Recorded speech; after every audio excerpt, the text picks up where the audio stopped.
اللهم صيبا نافعا، اللهم صيبا نافعا، اللهم صيبا نافعا. أمطار غزيرة على مدينة المنصورة، اللهم صيبا نافعا. اللهم يا خالق الماء ويا منزل المطر ويا مجري النهر ويا واهب الأرزاق لملايين البشر، أستهديك فاهدني، أسترزقك فارزقني، أستغفرك فاغفر لي أستغفرك فاغفر لي. اللهم إنك عفو تحب العفو فاعف عنا. اللهم إني أسألك الهدى والتقى والعفاف والغنى. اللهم أعط نفوسنا تقواها وزكها أنت خير من زكاها، أنت وليها ومولاها.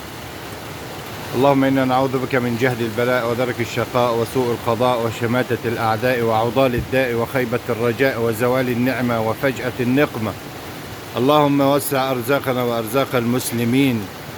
اللهم اجعل بلدنا آمنة مطمئنة سخاء رخاء وسائر بلاد المسلمين يا أرحم الراحمين. اللهم ارفع البلاء، اللهم ارفع البلاء والوباء عنا وعن بلادنا برحمتك يا أرحم الراحمين. اللهم اهد أبناءنا وجميع ذرياتنا وأهل بيتنا يا رب العالمين، اهدهم صراطك المستقيم. اللهم يا خالق الماء ومنزل المطر ومجري النهر وواهب الأرزاق لملايين البشر، أسترزقك فارزقني.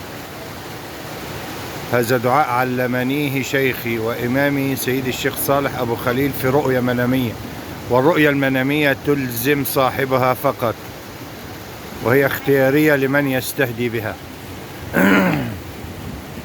اللهم يا خالق الماء ومنزل المطر ومجري النهر وواهب الأرزاق لملايين البشر، أسترزقك فارزقني واستهديك فاهدني واستغفرك فاغفر لي وأسألك من فضلك وكرمك وجودك ورحمتك وعفوك وغفرانك يا أرحم الراحمين ويا رب العالمين، يا رجاء السائلين، يا من لا إله غيره ولا معبود سواه. اللهم يا واحد يا أحد يا فرد يا صمد، يا من لم يلد ولم يولد ولم يكن له كفوا أحد، اهدنا واهد أبناءنا وأهل بيتنا وذرياتنا لما تحبه وترضى. اغفر لنا ما مضى واصلح لنا ما بقى وارزقنا حسن الخاتمة يا رب العالمين. توفني مسلما وألحقني بالصالحين، وسلام على المرسلين والحمد لله رب العالمين.